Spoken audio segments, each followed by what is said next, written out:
You know me, I love finding action figures for a bargain. I got this Stinkor for about $6.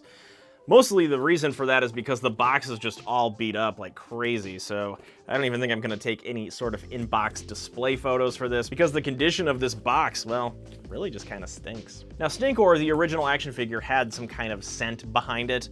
I'm not too sure about this one, so we have to open him up and find out. Are you ready? Let's do it. We have him out of the box.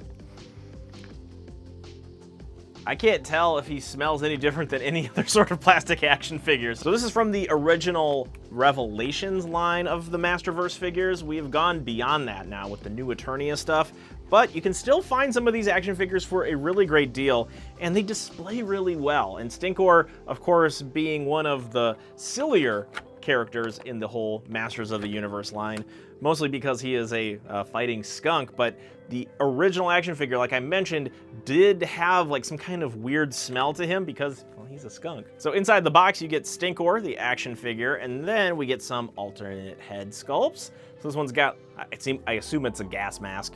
Then we have this shield that should fit over his hands. And to help with that, we have an open, relaxed hand. So this should slot right into the shield. And we also have an additional gripping hand that can hold other weapons. So stock on him, he has a clenched fist and an open fist. All right, so let's see how well Stinkor moves. He is double jointed in the knees and the elbows. There's a lot of great flexibility here. Interestingly though, is that we don't get a whole lot of range of motion up, mostly because of his gigantic legs for being a skunk. And same with the bicep. The way that it swivels, we get a nice flex, but it is not a flex all the way back. Again, because we have just like massive, like he doesn't skip gym day, bro. And I can already tell on the side here that this piece, this yellow armor, is removable. So now that we've removed Stinkor's armor, we have a very basic Masters of the Universe, very muscular, hulking gym bro workout style figure, and there is a lot of great range of movement in his upper torso that gets hidden by the fact that he wears this armor along with his stink canisters. Now, when I was a kid playing with Masters of the Universe toys, this is how they always mostly looked because all of the accessories would get lost. So while we have his armor off, let's remove the head and we will put the alternate face sculpt on to see what that looks like. Now I'm curious to see how well this is going to go. Oh, that was rather easy. And now we have this off, but I think I'm gonna attach the armor again while I have the head off so that this is going to be an easier fit back on. I think this is probably also going to help get the head over this. There should be enough clearance, but. So here's an interesting difference from somebody who's opened a lot of Hasbro action figures, is that the Mattel one seems a little bit different. It is an oblong shape for the head so that there should be improved back and forth movement. But when we have like side to side tilt, that would mostly be using the ball joint to do that. So that's just an interesting difference in my opinion. So now we have the head popped back on, and wouldn't you know, this does look like a more complete version of Stinkor because of the blue gas masks and the blue gas tanks on his backpack. The armor clicks on rather easily, so I wasn't having any sort of trouble putting it on. There's a nice softness to the plastic that allows it to interlock.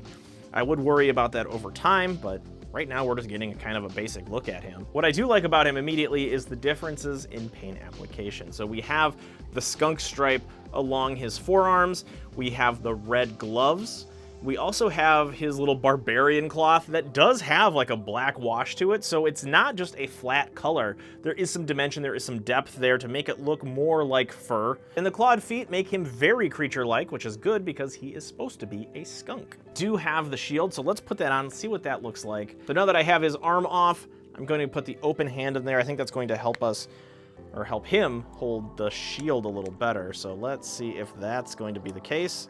And wouldn't you know, it is. That does have a good feel. It slots on very nicely and it stops just at the thumb, so it does feel like he is gripping onto it or bracing for impact from a slash of He-Man's power sword. Another thing that strikes me about this figure is how well they balance the old and the new. Stinkor is a familiar character, and the fact that they were able to capture the essence of the original Stinkor and update him, upgrade him, into something that looks a little more modern, a little more, I don't know, I guess menacing for a skunk. It does show what a good job Mattel is doing updating some of these action figures and not just re-releasing the same molds that we've had for decades at this point. Can't tell if this figure is supposed to have a scent to it, which is kind of the hallmark feature of Stinkor.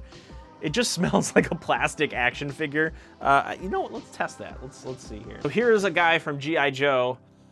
Yeah, I mean, they smell the same. They were both plastic action figures, which in my book is kind of a miss. That was the key feature with Stinkor, is that he would stink. I'm sure there are a million reasons why that never made it to production again, because that is just a weird feature. So when you have all these figures that have gimmicks that are just wild, wacky out there, that are very memorable, and Stinkor not having his does feel like it is missing something, even though otherwise this is a great action figure. It is something posable, it is something movable, the joints feel great, and even though he doesn't have like any other sort of weapon, his one weapon, his scent, is missing. So that is definitely something I would have changed about this figure, is just make him stink a little bit. That smell feature is something that walks that line between something I would have changed and something that I don't like about him, because it does feel like it is missing an accessory. But let's get this guy in some poses and we'll talk about him in total. My Masterverse collection is slowly growing. I have He-Man, King Grayskull, as well as Sunman. Now I'm adding Stinkor to the ranks. I have a few others in my pile of shame that I'm going to eventually get to. And while the Masters of the Universe origin line and some of the cartoon stuff that they're doing that is inspired by the vintage look and feel of He-Man, I like this modern retelling. And if you can't tell, I like taking classic brands like G.I. Joe and now Masters of the Universe, and pushing them a little nudge into the future that honors the past, honors the tradition, honors some of the memorable pieces of the brand, the characters, the factions, and cast them in a new light. Now, inevitably, when these start getting popular and start getting attention and traction and things like that, there will be two camps of people. The ones that like that push forward, and the people who are like, hey, I like those figures, but I want them to look like the ones that I remember having. I'm not sure which direction that I'm being pushed and pulled right now, but if G.I. Joe Classified is any sort of indication of what I'm looking for in a line like this, it's going to be pushing those figures and characters into a new, more modern direction. I think for the most part, Stinkor accomplishes that. However, it is held back by the fact that he doesn't actually have like a weird smell to him. He is just a plastic smelling action figure. And maybe when we're working in this 7-inch-ish scale that the Masterverse figures occupy, maybe that leaves little room for those weird, wacky, awkward gimmicks. That's all I know about Stinkor. Thank you so much for watching, and if you like action figures, if you like collectibles, pop culture, and blasters, anything action related, you should stick around, hit that like, follow, subscribe. Love to have you along for the ride, because I think those things are cool, and I'm guessing you do too. We'll see you next time.